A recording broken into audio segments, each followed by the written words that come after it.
There we go. I've never heard that before. Hi, Hussein. Welcome to See One Beautiful Soul. You are a beautiful soul, and it's great to meet you. And I just, I'm happy to have you here. Where are we calling? Where are you in DC? In DC, yes. Thank you, Barbara. It's a pleasure to be here. Awesome. So you work with Jewish organizations, and what is like your mission in life? What is it that you hope to do in your life? Yes, I work as an educator for Stand With Us. I help educating young students about the Middle East, specifically about anti-Semitism in the Middle East and anti-Semitism in general.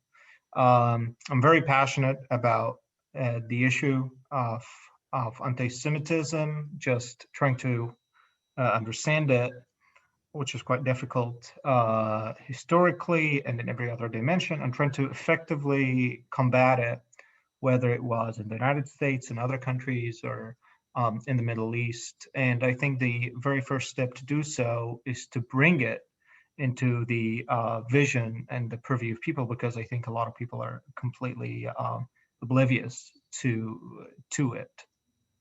Great. And so where did you grow up? Where were you born and where did you grow up? Grew up in Cairo in Egypt, actually.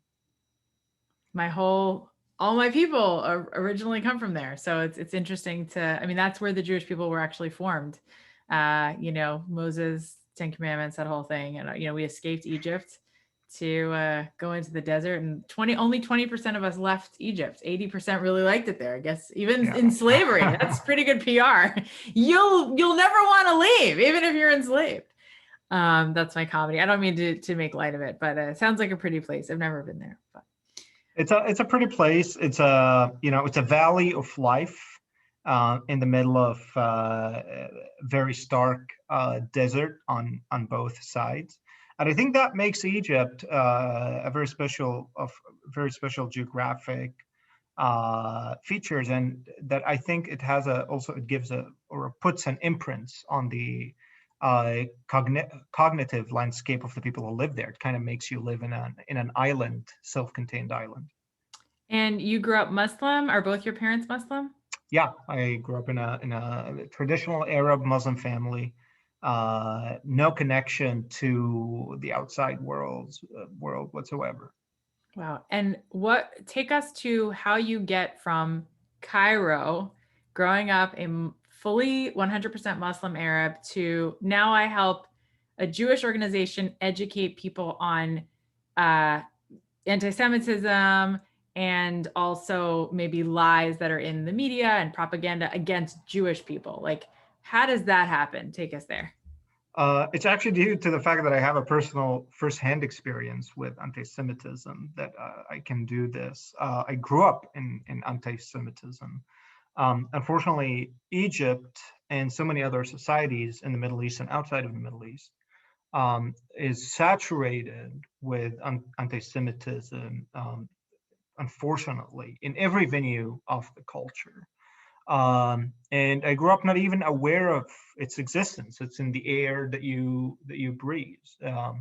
A very basic level of knowledge. The sun comes out of the east, the earth is round, hopefully, not always, and the Jews are evil. And I heard that in all of the primary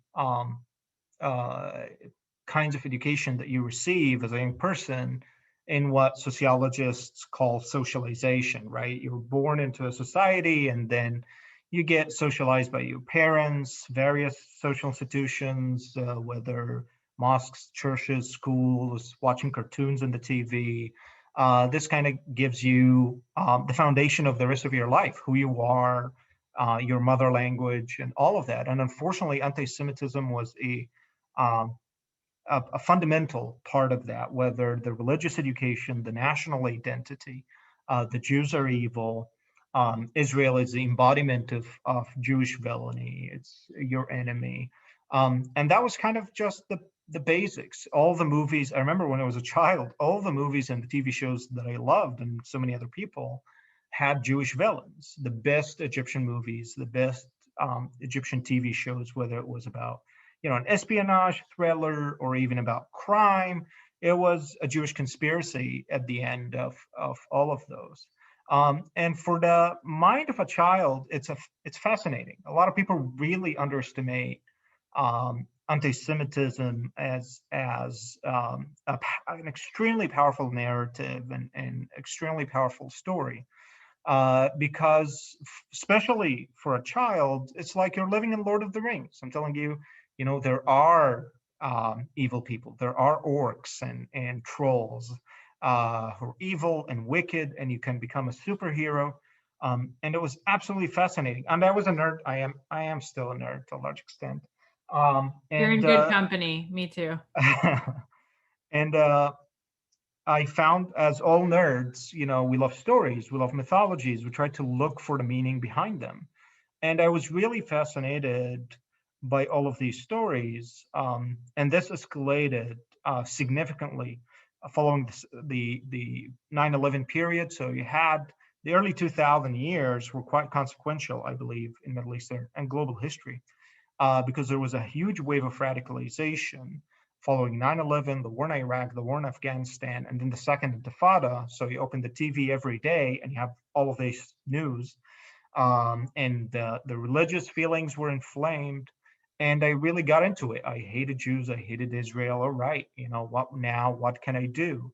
And I was a young teenager at the time. I was going to mosque 5 times a day. I was, a very committed Salafist, which is a kind of, ultra Orthodox Muslims, so to speak. Even my family were not like that. My family is just like the normal kind of conservative mosque on Friday people. And I really wanted to do something about it. And I went online and I started researching as much as I could. I taught myself Hebrew and English. And that led me on a very long educational journey that I would say that it's still going, that eventually completely transformed the way I think about, literally without exaggeration, everything, whether myself, the world, the Jewish people, history, culture, humanity. And that led me to take very different positions and be aware of that thing called anti-Semitism and its absolutely destructive potential in the lives of individuals, societies, nations. And this is why I do what I do. Okay, thank you. I already have tears like pouring out of my eyes. And I think the reason is because I lived in the Middle East. I've always supported Palestinians since I was little. I grew up very secular, and it was only when I was 24, even after visiting the Holocaust sites and after 9/11, I kind of started to think about, well, what are my values and why am I so against Israel? Just because I stand up for Palestinians, is there a way we could work together? Because, we have narratives on our side too. I've never heard in my entire life, as far, I hate to make right or left, like, as far as left leaning or liberal. And it's sad that that has to mean if I'm liberal, that I'm for Palestinian values. That's how I thought it had to be. Growing up, if I was for Palestinians and I wasn't for Israel, that's really what I was taught to believe by more secular Jews and well-meaning, and I remember when I first went to Israel, I went with the World Zionist Organization, not the Zionist Organization of America, the World Zionist Organization. And it was kind of like, by the end of it, I was like, why don't we just give the land back? Because clearly we're colonizers. And, even in the state of Israel, standing on the land, I was led by people who didn't really know the history, or if they knew it, it was a very watered down, not passionate, talk about it. And I was like, it's fun to see Hebrew on walls and stores, like Kentucky Fried Chicken, like spelled in Hebrew, but like, who cares? Like, it's kind of dumb. I don't know. It was like a pretty kind of dirty place. I went in the 90s. And I remember just thinking, I was like a kid, but I was thinking like, this is kind of a dumb thing. And I remember at 24 walking around historical sites, I could cry just thinking about it with one of my rabbis, Rav Benny Friedman, who served as a commando in the army. And sorry. took us to the Lebanon border, and he talked about how when the IDF was in Lebanon, there was not one account of rape. And I thought to myself at first, because I was very skeptical, why on earth are we applauding that? Of course, there should not be one account of rape, because that's what everyone should be like. Yeah. And it was only later when I studied like American Army, Navy, all the things that are going on, even within our own country, America, and how much rape there is and how much rape on the other sides. It was like a miracle, you know, not that, again, you shouldn't be lauded for not raping a stranger in wartime, but he made a definite, he wanted me to remember that. And then, you know, there were things he told me about when he was with snipers in the IDF and how they went door to door and asked them to roll up their carpets. And he said, I want you to hear every detail that we have to go through when we're looking for and searching for Hamas leadership. It's not like we just go to someone's house and take out a gun and, brrr, you know, most armies would do that. We literally knock on the door, and he went through painful details, and it was like, and I believe him. I trust him that he's telling me the truth, because I had dinner with his family. Like, I know him so well. And I remember I kept crying, because it was like, I couldn't believe that I had been sort of hoaxed for such a long, I mean, I was 24. It was like, not that long, I guess, 2.5 decades, but I really believed that something was wrong with Israel and the army. And I know they're not perfect. And I know Bibi Netanyahu is not perfect. And I'm not saying, this is not a podcast about politics and this side is right. I'm talking about fundamental ideals. And then I started to learn about the ideology behind Israel and how long we have lived in the land. And I thought when it was called Palestine, it was only belonging to the Arabs. And so how dare we, you know, ask for any part of it back? It was theirs. And then when I started learning about, you know, from the beginning of time, like Adam and Chava, you know, from the beginning, and like Noah and, you know, Moshe, well, Abraham and then Moshe, and all the timelines, it didn't add up. I was like, oh, that makes sense. And like seeing actual historical evidence of synagogues and like where the Ari had a mikvah in Sfat, and how many, like, just thousands of years of like Jewish history, and we're standing on it and we're like touching the land. And I remember hearing about how the mosque, Alaska Mosque, which today belongs to the Palestinians. It's the holiest Jewish land in the world. It's like, if you have to pick one place, right now it's a mosque, and people, you know, right now think like it's not enough and they need more or whatever, which is fine. But it was a garbage dump. They used it as a garbage dump for a while. And it's like, we all we want is to have like our temple back, right? Because it's like the holiest Jewish site. We have a decrepit wall called the Wailing Wall. It's like literally half a wall from these biblical times. And everything started to unravel. And it was like, once you lifted that veil of like Jewish history, forget even the religious part of it that's in the Bible and the Christian Bible and the Quran, forget that part. It's like just history, like carbon dated history. Right. You can't compare it. It's like one's a really cute story narrative that's kind of scary, and the other one is like just boring facts. And when I started to learn that in accordance with my own finding my spirituality, I thought to myself, okay, so if someone is born in Cairo or Saudi Arabia or Pakistan, and they learn their beautiful narrative and their call to worship along with who knows what botched up part of history, and they're in squalor and they're struggling to survive, of course they're gonna naturally be anti-Semitic. Why wouldn't they?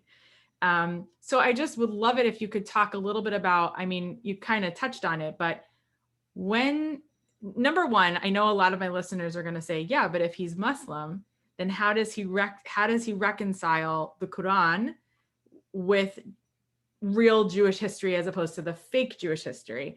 And that's my first question to you. And then if you could, I want to get more into the fundamental belief of radical Islam, because I think it's something that people are really afraid to look at, because Yeah. it's scary. It's scary even for radical Islamists to look at, right? So why wouldn't it, all the more so someone who doesn't know? And we just kind of turn our head and say, this doesn't have to do with me. Even I'm like, sometimes I'm like, oh, I don't even want it.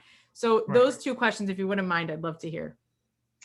Uh, for the first question, I really don't try to reconcile. I try to understand things as they are. If the Quran says something that um, I know doesn't make sense given our historical facts, then I try to understand, okay, why did the Quran say that? And I think my own beliefs have shifted greatly, significantly away from Islamic orthodoxy or Muslim orthodoxy, and that's that's for certain. And that's a big part, I think, of the puzzle that I don't know how it is ever going to be resolved, because I think it would be wise to understand we do have a fundamental disagreement about very basic facts about history, how history happened. Like Ishmael switching places with Isaac, to be very like Uh, little down. that's also it. But was Moses a Jew or was he a Muslim? I think that's a very profound disagreement about how you see history. I mean, even the story of Isaac and Ishmael. I think yes, it's a disagreement about a very important story that's central to all major religions. But I think it has to do with the claim of truth. What is the moral truth? Is in Judaism or Islam? And I think we may permit religions to disagree on that. All right, but I think when you talk about fundamental historical facts about, well, what was the true confessional identities of people like Solomon, of people like Jesus, I think then we run into a disagreement that really transcends mere theological boundaries, because this has implications to the way that people understand history, and it affects their own political sensibilities, their own social sensibilities. And I think that's a very profound problem that I don't know if there is an answer to. I do see, religious people are clever. May have clever Muslim theologians who are able to do this, but so far this has not been happening for various reasons. But I don't think that we necessarily have to, like, still, even with those profound disagreements, I don't think the ultimate should be this zero-sum clash that we've been going through for a very long time. And I think the United Arab Emirates showed that clearly, that even a traditional Muslim society is able to use the tradition really in very different, unexpected moves. After all, their peace treaty and normalization agreement with Israel was actually titled the Abrahamic Accords, and they did that on purpose in order to kind of take that religious and traditional symbolism, and instead of investing it in violence, you know what, let's actually invest it in peace, which is absolutely brilliant and noble and courageous on their part. That's the first question. What was the second question again? Sorry. No, that's fine. So I just want to go a little further. So just so I get it right. So Right. you may be sitting here thinking, okay, like my timeline, very simply, I wish I had a spreadsheet, but right now, but anyway, is that from like right now, the Jewish year is 5781. So what's the year according to Islam? It's a 15th century. I don't know the exact date. Egyptians have lost that calendar a long time ago. So it's Yeah, 14 something. 14 something. Perfect. Okay. Okay. So 5,781 years ago, give or take, we had the first, I'm just giving a very short brief. I used to teach Hebrew school for 20 years. So out of my car, basically. So I go around to different homes and teach tutoring, and also like 25 different Hebrew schools that I worked at. So Orthodox to Reform, Reconstruction.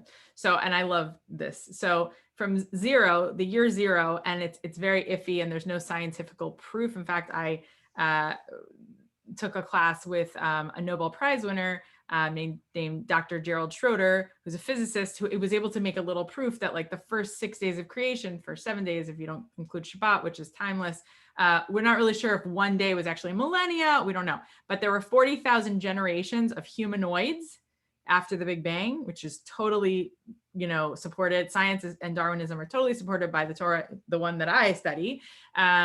Dinosaur, all that stuff was in that first 6 days, millennia period. We don't know. And there were 40,000 generations of humanoids. We don't know how long each generation was, but there was a human without a soul. And then after that, there was sort of like a destruction, and God created like Adam and Chava, Adam and Eve. And they were the first humans created with a soul, not a nephesh, an animal soul, but also an animal soul plus a human soul that has, like, I can tell the difference between right and wrong. And when I speak, I can actually make shades of meaning. Like when I look at you and I say, I hear you, I'm not just saying I'm listening to you, Hussein. I feel what you're saying in my heart. And you feel that when you talk to people, as opposed to animals that might feel things, but you don't know what they're really feeling, right? Okay, so then after Adam and Chava, you have 1,000 years between them and Noah and the ark.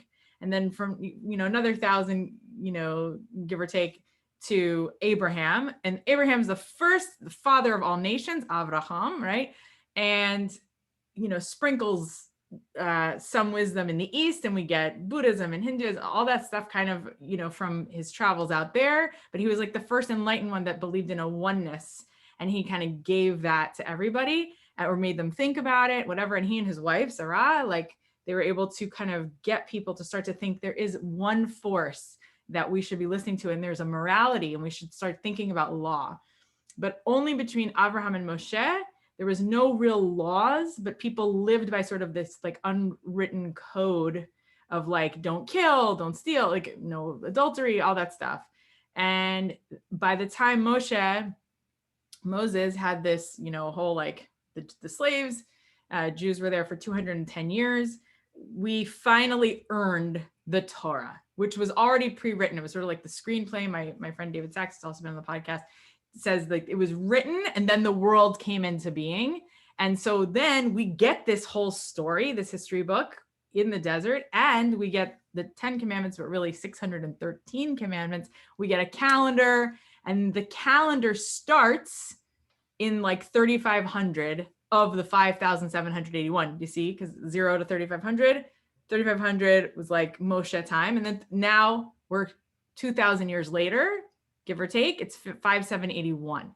And what I know is that 1,400 years after Moshe, we have Jesus who roams the earth. And then 750 years after that, we have Muhammad. So in my head, and by the way, right after Moses leaves the planet, physically, we get into the land of Israel from Joshua. However, there were many times along the way, Abraham and other times where it was Canaan, it was still Israel. So we were always in and out of that land. And of course we got kicked out. I guess the Sanhedrin and all that got kicked out by like Hanukkah and all these other places in between the time of, Moshe and Muhammad. But we're talking about like thousands of years. We're like in and out of the land. So when I hear someone say, like, I texted you, I got this, it makes me nervous just to think about it, this kind of diatribe that's been going around. This is what the man said to me, a very sweet Muslim man. I talk to Muslims all the time because I always want to make peace. I'm always like, salam, let's talk. How do you feel? What's your fundamental belief system? Let's get into it. Not in a, what's your belief system? And I'm going to fight you. It's more like, I just want to seek to understand Stephen Covey, and he said, well, just so you know, this is what I believe, because this has been going around the Muslim world for a long time. And within it, it's just like a rewritten history. It's like, the Jews only had Israel for about 2 centuries. It's not really their land. It's a genocide. They don't deserve it. It's like, oh my gosh. So they literally took what I just told you and kind of like create. So I'm saying, how do you, when you looked at it, you said to me, in not so many words, this is not really worth a conversation with this person because it's part of their religious belief system. You're not going to change it. And I said, why not? Like, I'm like Anne Frank. Anne Frank wrote into her diary before she was taken to the gas chambers by the Nazis, I really believe that all people are good deep down. Right. And I believe that. I believe every terrorist that flew into the World Trade Center could have changed before they did it. That's why I have this podcast. I believe that every KKK person that wants to kill a black person could change. It's not, I don't believe that. So I'm asking you, number one, why do you feel differently about that history that's going around the Muslim world right now? And number two, why should we not try to change it? It's not that we shouldn't try to change it. I said, or I think we should explore other ways to change it, because it's not that I don't believe in challenging false information, but I will give an example. So Muslims, as a matter of doctrinal commitment, don't believe in the crucifixion story. That's a matter of a doctrinal commitment to believe that the crucifixion never actually happened. So the crucifixion of Jesus. Yeah, and this is consequential theologically. So it's a doctrinal commitment to believe that the crucifixion never happened. Yet, and here's something that I want to draw your attention to. The Palestinians will systematically use the icons of Jesus being brought down from the cross and his mother Mary carrying him in order to kind of personify their own, tragedy or struggle, whatever, to the West and make it relatable. Like, this is what happened to us. We're being crucified again. This is quite ironic because they don't believe that Jesus was ever crucified to begin with, right? And here is pure opportunism. I'm sorry to say, we're talking about something that does not have any real principle behind it. It's trying to strategically finding any tools to prove that I am right and you're wrong.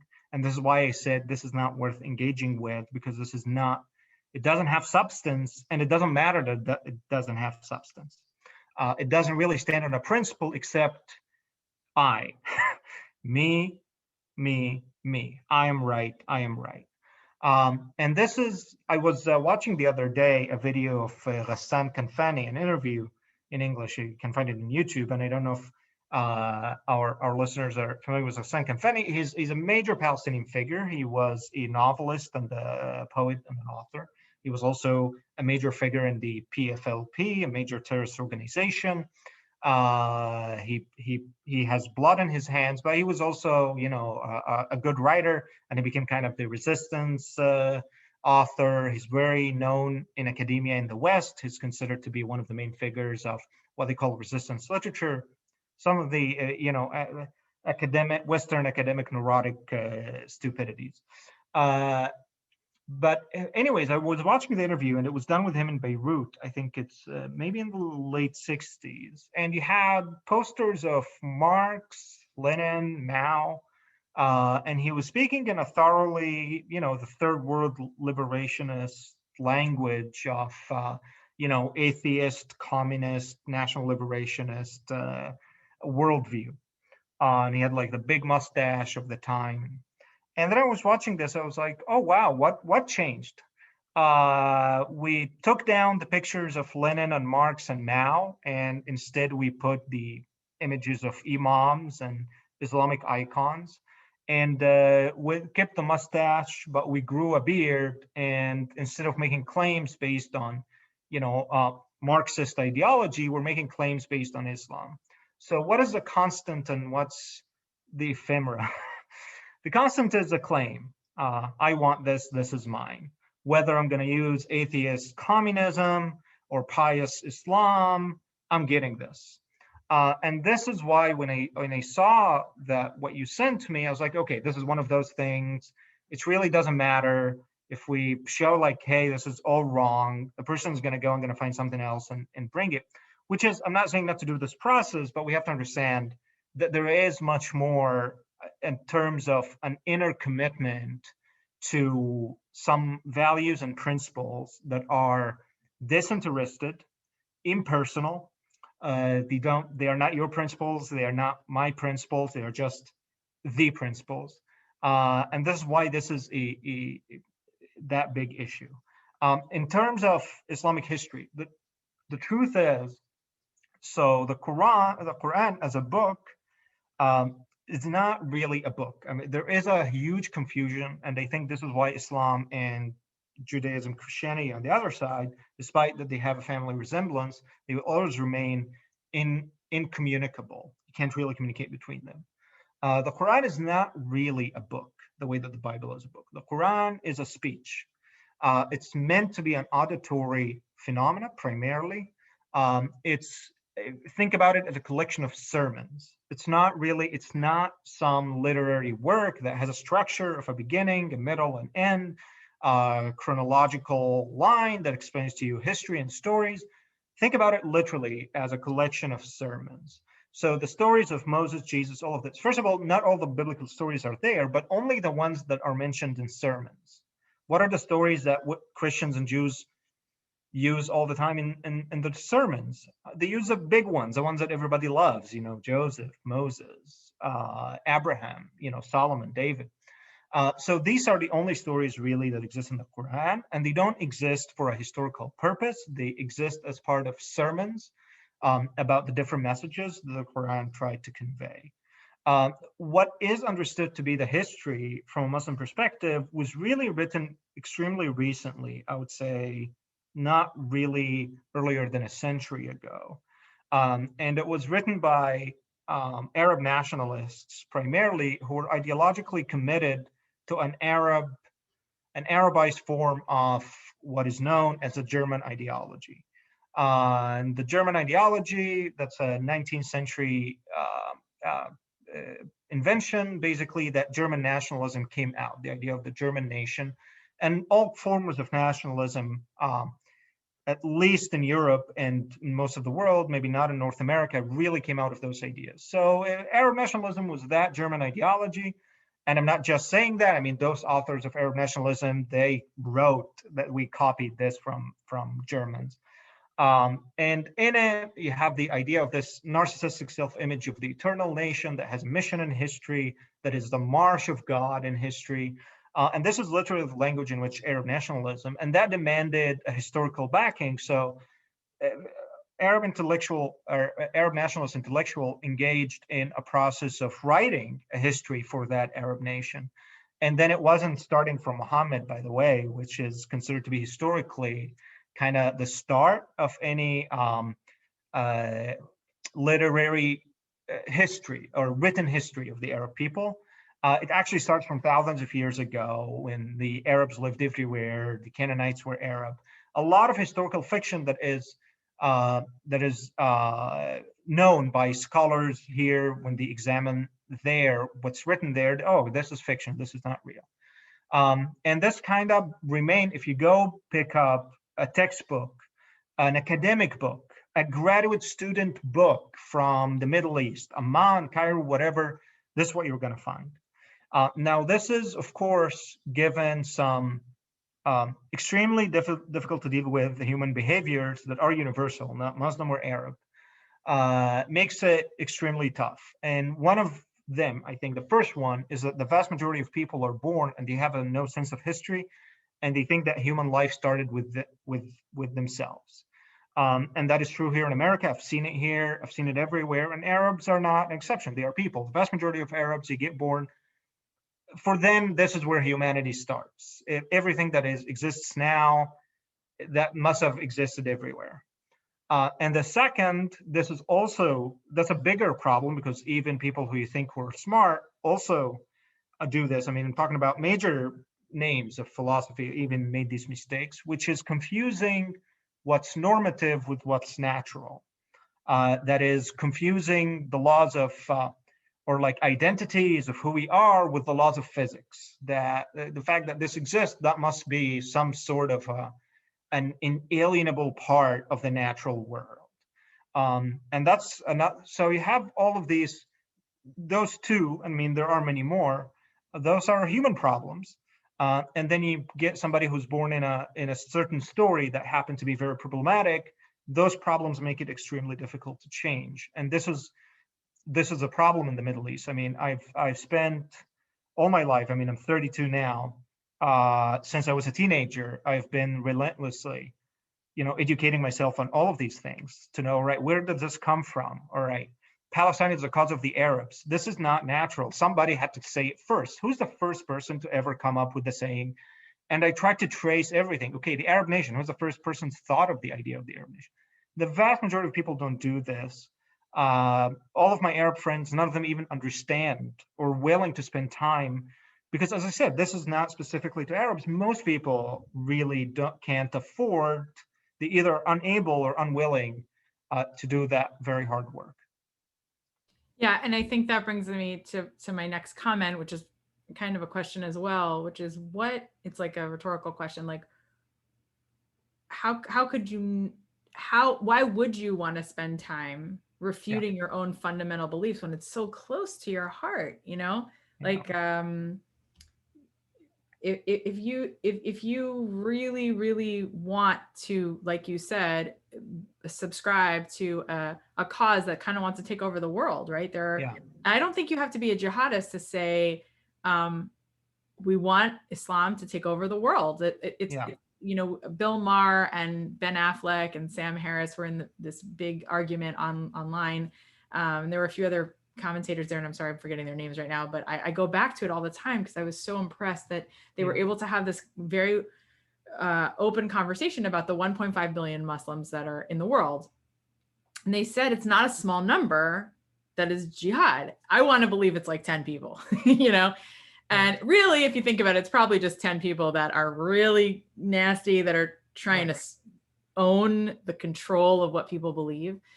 But out of the 1.5 billion, I'm not sure, I don't actually care the number. I mean, even 10 is too many, but if there's, let's say, even 15% of that 1.5 billion that really want Jews, Americans, Christians dead, or to convert to Allah, and all the fundamentalist Muslim belief, that's a lot of people, right? Now you have another group of that 1.5 billion that just support those people with their head down. They might not, like, you know, share it publicly or online, but they're like, I pray 5 times a day and I kind of want those people to win in their own way. I'm not gonna fly into the World Trade Center, but I'm gonna, you know, I'm gonna support them silently, right? And then you have like a group of Muslims that are like very peaceful, like, no, that'll never happen. Those are the people I'm the most concerned with, and I hope listen to this, because if they could be inspired by you to say, wait a second, that ideology is Mein Kampf, right? Like the modern day German Mein Kampf, which, you know, Hitler wrote while he was in jail. And then the book was published and it sat on the bookshelves for a while before he was elected by millions of people, not 10 people. He was elected by many, many, many Germans that just thought to themselves, the Jews must be the evil. And there's so many more of us. Let's just get rid of them. And they really meant well, I guess. They just stopped critically thinking. And the ones, as he was rising to power, who said, he'll never get elected, he's crazy. Those are the people that right now I feel I could liken to people on my Instagram or Facebook that might say, I support Black Lives Matter and Hamas. And when I question them and say, do you realize that Hamas is a terrorist organization that kills its own people? They say, you don't understand the situation. They had no choice but to elect Hamas because Israel is so evil. And I want to just, like, I have like sweat that comes out of my body and I just want to die because I'm like, oh my God, how many people, well-meaning, within that 1.5 billion plus Americans, Christians, Buddhists all over the world that just are so swayed. I'm swayed by Black Lives Matter. I believe that Black Lives Matter. I write it on, you know, as a hashtag. I don't want to side with the ones within that movement, the movement of BLM, that agree with Hamas, because guess what? I'm not just looking out for Jews. I care about LGBTs. I have so many I grew up in the theater and I have so many Jewish, Christian, Buddhist, Muslim friends that identify as gay, and I want them to be able to live. Okay.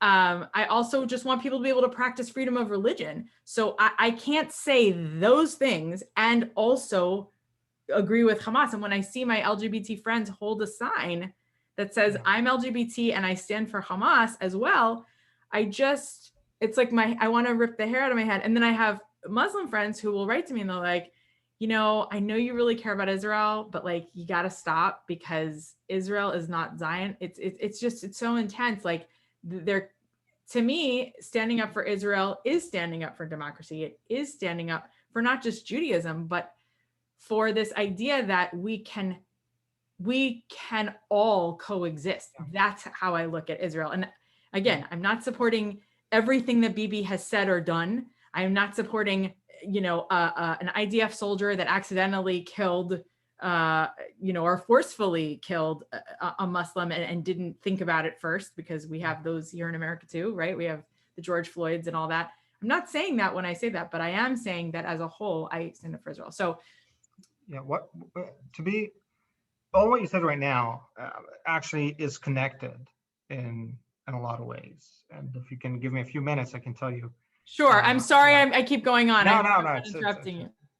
Um, So excited yeah, because I like you so much, and thank you. I really get what you're saying, and I think you're a miracle. Thank I you. think you are the voice of reason, and I really hope that God gives you a platform to speak on, because Thank you. you're making me cry. My heart is in Hebrew. I'm felling. Like I'm just so grateful to know you. Thank you. You're so articulate thank too. you, Okay, Barbara. keep going. Appreciate it. Thank you. Why, you asked at the very beginning, why would you take the time to refute your own fundamental beliefs? Those are really good questions, because most people don't do that. And here we actually start going into faith religion territory, because this will only happen if we agree as a matter of faith, and maybe some objective observation, but it's going to be a matter of fundamental faith, that there is such a criteria as our criterion as truth. There is truth. We might not know it. We may profoundly disagree on what that truth is, but that truth exists, and it's impersonal. That's step number one. You can't get anything else done. Once you believe, okay, there is truth, and that truth is impersonal, it's not special for me or anybody, then you can, theoretically think, all right, I need to know if what I think is really close to that truth or not, or maps out on it or not, or true or not. And you'll not try to examine any beliefs if you don't believe that. No, there are things that are true and things that are not true. And truth is naturally exclusive. It can't really include everything. That's number one. And, emet, that great, amazing Hebrew word and Jewish concept. Then number two, and that's where most of the people who even believe in truth break down, is that the only way to really try to get to that truth is absolute dedication, passionate, disinterested, self-submission to learning. You just submit yourself to learning, asking, learning, asking, learning, asking. That is very difficult to do for many reasons. Some of them have to do with material, considerations, money and time, and some of them just has to do with just how difficult it is. It's extremely difficult. And here also, Judaism, it's one of the reasons I fell in love with Judaism. I don't think there is a single culture on planet Earth that values learning as much as Judaism. The primary rite of passage, that is the event which makes a person, an individual, a Jewish adult, whether a bar mitzvah or a bat mitzvah, is the act of acquiring literacy, reading. There is not a single culture on earth that tells you will become a full member of society by learning to read. None, never been. The Spartans used to have like physical wrestling events. A lot of cultures have more things that are geared towards sports that makes people adult, physical power, the emphasis on physical power. Jews emphasize something completely else, Third, Judaism, since the beginning, it transformed the entire humanity through creating the first culture on planet Earth and in history, in which this central object of organization, which everything is organized around, is a book. That's why we call them people of the book. So it's a book-based culture. It's a culture that is entirely organized around a book. And this, of course, has consequences. Anybody who knows the Jewish culture, Jewish people, knows exactly what I'm talking about. To be Jewish is to be bookish. to phrase someone else. So Jews, they have that emphasis on learning, and because they knew that this is the only way to get to truth. You submit yourself relentlessly for years and years, just learning, asking, debating, learning, asking, debating, and participating in the most democratic society ever created on earth that transcends time and space. The democracy of writing, voices from time immemorial, and you say, what you have with them, and voices that are not here yet will be born and come respond to you. It's absolutely amazing. And unfortunately, when you're talking about what's happening in America and so many people swayed by Palestine, I think that is related to big transitions or or Hamas, not Palestine, Hamas. That has to do with a lot of things that are happening in the culture that for about a century, we've seen a systematic unmaking of that amazing Jewish invention. Our culture became less word-based, less book-based, gradually more image-based, and more symbol-based. Nobody denies that America is in a political crisis, great deal because of the nature of the politics that can be practiced now that are mostly symbolic. We try to upstage each other by deploying symbols, which that's actually where I come from. That's what we do. We're symbolic people. And I think this is why it's becoming increasingly difficult to try to convince people with arguments or facts, because the status of argument, facts, and books are declining, and people now are more receptible to vague symbolisms that immediately feed on their most intimate emotions, whether fear or hate or this or that, and capitalize on them and get action out of that. So I think what's going on, and I'm afraid, and this is not to be an alarmist, I'm afraid that the rising anti-Semitism and the shift in terms attitude towards Israel, not in the entire population, but in some considerable segments, are going to continue if the cultural processes that I just spoke about are going to continue as well. Yeah, I agree. I think you're so articulate and you keep making me cry because you're saying things that I'm very proud to be Jewish. I don't think it's the greatest invention in the, like the best religion in the world. I think Siddhartha is beautiful, and I love my Christian friends and how I love Christmas. Like I go to my Christian friends for Christmas, and I love Christmas music, and I love when Christina Aguilera sings "Oh Holy Night." Like I don't care, what the details were. I love faith, and I love watching, a Muslim doctor work on a Jew and say, "We did it. We had a moment." But to hear you say that, we created democracy, which we did in the Sanhedrin many years ago, and like people voting for things and free speech, and if you're gonna, if you even today, if a Jew or an Arab is convicted of murder in Israel and they're an Israeli citizen, they have to bring a witness that talks about how great they are. That's like part of the law, whereas in other countries, good luck. Like you get caught killing somebody or hurting somebody that's of power in a particular dynasty, there's no trial. There's no Jewish lawyer like Alan Dershowitz. Say whatever you want about the guy. Like, Alan Dershowitz fought for the Arabs to have a memorial for people that died, from terrorism. It's like, and he said, "I'll take the case. I'll let you have a special memorial on Harvard campus, but you have to also disseminate pamphlets saying how wrong this is, but I'll let you do it." And he fought for them. It's incredible. Like the stories that like this guy that, Alan Dershowitz is so hated and scorned by so many people, but like he fights for the rights of people to have freedom. He's not necessarily, whatever. And it just touches me that like you're so brave. Oh, thank you, I know that there's people that are like, it's really mad at you for having this conversation with me right now. It's a matter of, as I said, it's a matter of truth. I say what I think, and I'm not Jewish, so I'm definitely not arguing for Jewish supremacy. I obviously don't think that being born a Jew makes you any different than anybody else. Uh, but I am saying what I truly think about our human story in general, and I feel that we need to do a better job telling these stories, because I know that there are other young people out there who are wondering about the world and wondering about the past and wondering about the present and wondering about the future. And I think we need to help them, but by not giving them the right answers, but definitely helping them find the right questions.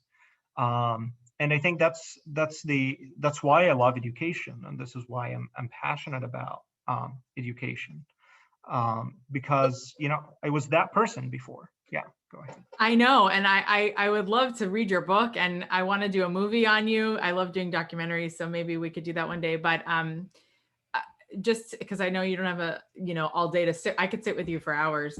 But just to tie it up in a bow, what would you say to well-meaning, like I have Christian friends that have written to me in the past few weeks, and they're like, why does everybody hate Israel so much? Or can you just stop with the pro-Israel stuff? Like, I support you as a Jew, I just don't support Israel. And I have to educate them and go back and forth until they go, oh, it is the vegan capital of the world.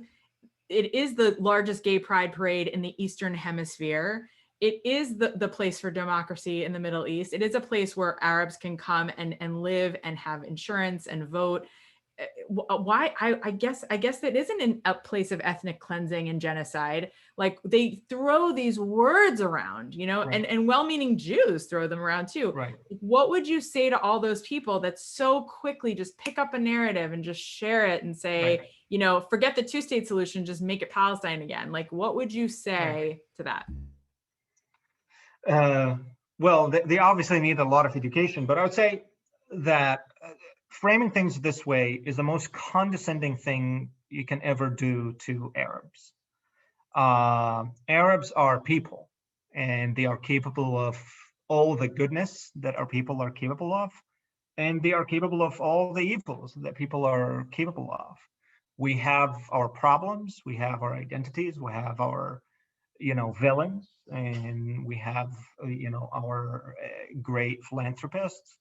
We're full human society, and there is a common misperception that I think uh, also Judaism and the Bible and Christianity and any good religion have been trying to fight for an extremely, extremely long time, but it's really, really hard.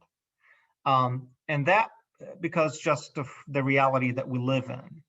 And I think the Jewish story actually makes the most important case against that misperception. Not just that, the story of Islam and Arabs makes also a case against that. That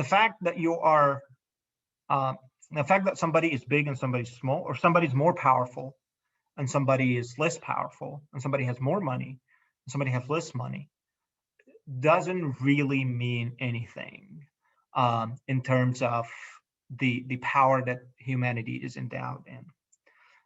The Middle East is the most ancient region of the world. Actually, if human history is the history of writing, and this is a fact, then the history of that area that we call the Middle East is the half of the entirety of human history, from China to the Middle East is in a large extent, it is the foundation of the entirety of humanity.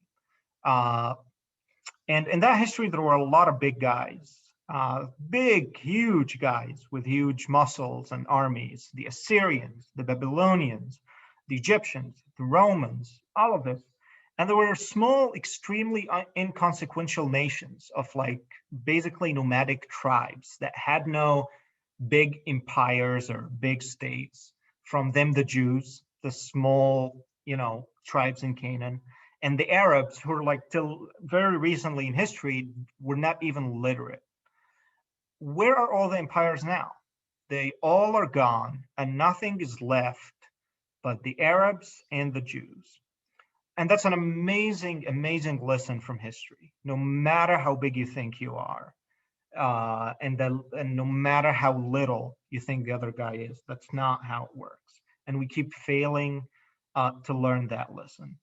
So the fact that yes, Israel is powerful, that doesn't mean that they are so unequal to the Palestinian that they basically can make any decision. We're going to give them a state. We're going to make a one state. And everybody is talking to the Israelis. It's really condescending. It's extremely condescending to the Arabs, as if they are the masters of Arab fate. And that is not true. I mean, I love Israelis, but hey, who do you think you are? You're not really the master of anybody's fate here. Uh, Arabs are the masters of their own fate, and Arabs have to make up their mind about what they want. They want to live, whether one state or two state. That means that they will have to live with Israelis, one way or the other. And so far, that's not widely accepted, and you can't really start talking about any of that till Palestinians make it decisively final that they accept living with Israelis, whether it's going to be a one state or two state. And that's, I don't want to talk about this for long, but yes, talking about the issue in that language, whether you're Jewish or Arab or American or whatever, it's very condescending to Arabs and to Israelis, really, and extremely just condescending. It's an insult to human decency in general. That's not how societies work. Palestinians may not have a state, but they are still humans and people, and what they want matters. It's not 100%. like what they want does not matter. No, they are humans. What they want absolutely matters as much as what I want. Yeah, no, I agree. I think it's pretty evident that Arabs are the masters of their own fate. When I see a protest, not peaceful, in New York City, in LA, in Baltimore, in South Florida, where they're holding signs that say rape the daughters and kill the mothers, it's like, I've never seen a Jewish protest or an Israeli peace fair where I've seen a sign like that. And so when I show people these images, they're like, oh, that's only a few people. I'm like, maybe, but I saw it. And then I saw rocket, like, what do you call it? Molotov cocktail, and people died from it. Or there was a stabbing, in New York and in Baltimore and LA. Like these things are starting to happen, and people are turning their head, and Jewish celebrities are not speaking out because they're comfortable, and they don't want to lose their jobs. And it's like, right. Oh my God, 1935 vibes, Germany. Like, how is this happening? And I'm making this podcast today because I have to. This is not something I enjoy talking about, because I really believe in peace so much, and shalom together. Shalom doesn't mean, and salam is it's the same, the shin, it's me, you, and God in the middle. And when I can see the godliness in you and you can see the godliness in me, there is peace. And it doesn't mean zip your lip and be quiet and put your head down and don't talk, woman or Arab or Jew. Don't talk. No, it means you both share, and you share from your heart, and you open it up and you talk. And it's like, I can see, just like I saw the Palestinians and Jews making that big peace chain around the old city of Jerusalem on the days of the ceasefire. It's like, that gave me so much hope that we are going to have the next generation that really cares about all lives matter. Like, they're going to rise up, but we have to figure out how to get the right history out, or at least going forward, the right sentiments that doesn't demean the Palestinian group, that understands what Hamas is actually doing to their own people. Because if we don't get that, its history is going to repeat itself, and we're going to, we came to the Oslo Accords. There were 6 times we tried to make a 2-state solution. And every time, so just to wrap up, what do you say to people who fundamentally want all of the land of Israel and to call it Palestine? How what would you say to your Muslim family? Like, we have to figure this out. I'd say that you have to learn to share.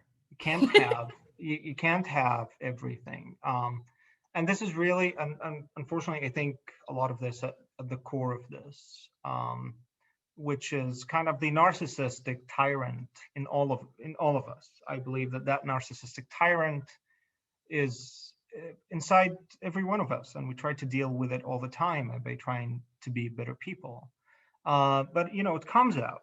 Sometimes it comes out to me when I see it when I get angry over something that really not worth it. And then I catch myself, why are you, does it really matter?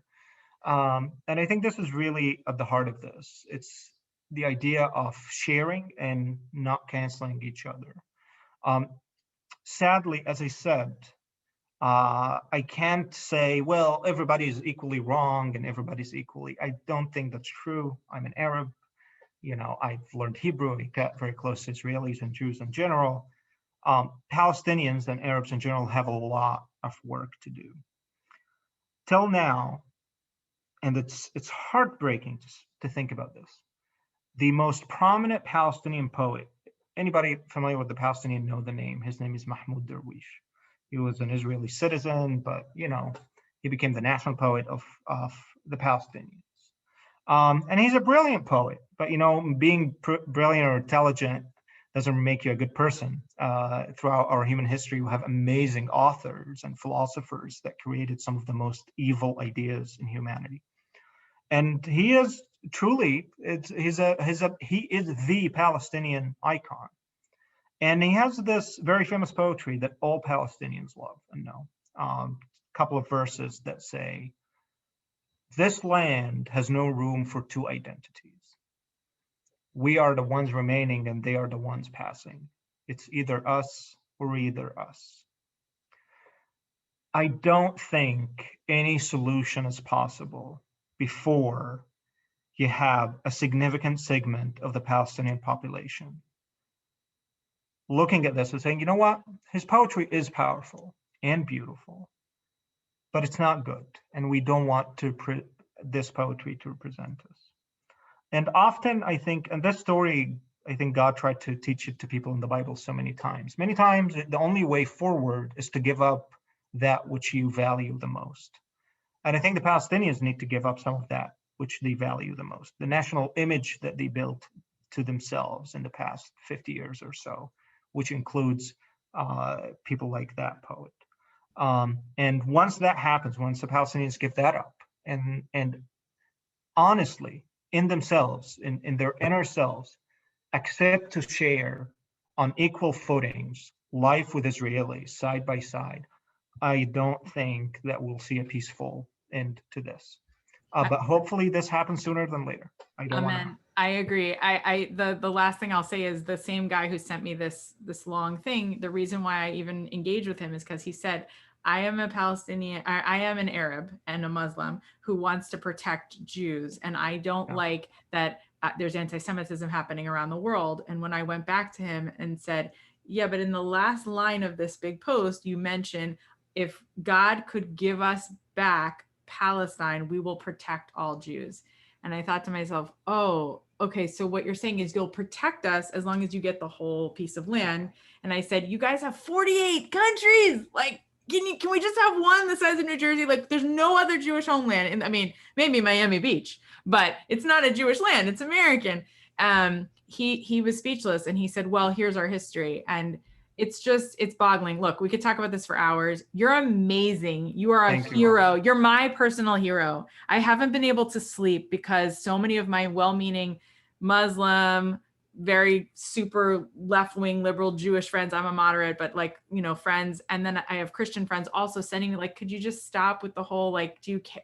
And when I write back to them, they're like, oh, I didn't know that's happening. And oh, why isn't this on the news? And why is this so, and why did Biden say that, we're having an anti-Semitism problem? It's like, but then I see you and you just give me so much. In Hebrew, we say emunah, like faith, that in humankind, that, I am for Palestinian rights. I want the Palestinians to have the same freedoms that I have. I want them to have healthcare. I want them to be able to speak their voice. I want all Arabs, all Arab females, all whoever identifies as whatever they want to identify with.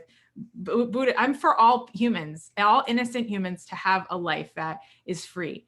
And I want to free people from tyranny. And so, I've been there. I've been to the Middle East. I've been in territories that are under really scary ruling, and it is not fun to walk down the street in those places. And I know you know what I'm talking about. I'm very excited about Egypt because I just heard what's happening with Egypt and wanting to support Israel. And I'm so, you have completely made me have faith again in humankind. I can never lose faith in humankind, but the last few days have been really rocky for me. So I just want to thank you so much. And I want to give you a big blessing that your voice is lifted to the heights and you are able to get people to ask the critical question and earn the real truth in the world, whatever that is. We all know it. I can't even give you like the dates and here's the book to read. We have, like you said, you said the word submit. I'm going to use another word, surrender, because the last thing you said to me yesterday, and this is when I said we have to get on the podcast together. You said, Barb, it's not worth talking to this guy because if anyone were to believe what you just sent me, you actually have to choose it because anyone would see that this is not true information.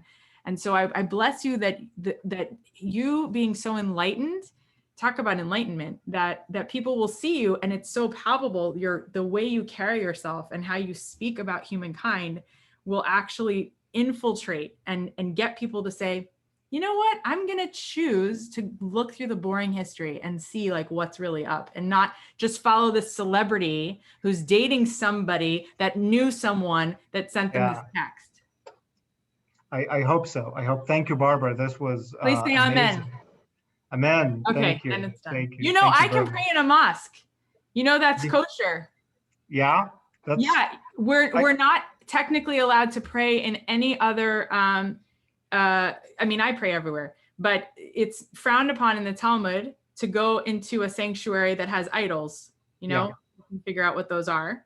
So I'm not really supposed to pray around idols, but I can go into a mosque. It's permitted. And that's why I think we're actually very much related. Like I could go into a mosque if I felt safe and pray with my, Hebrew books.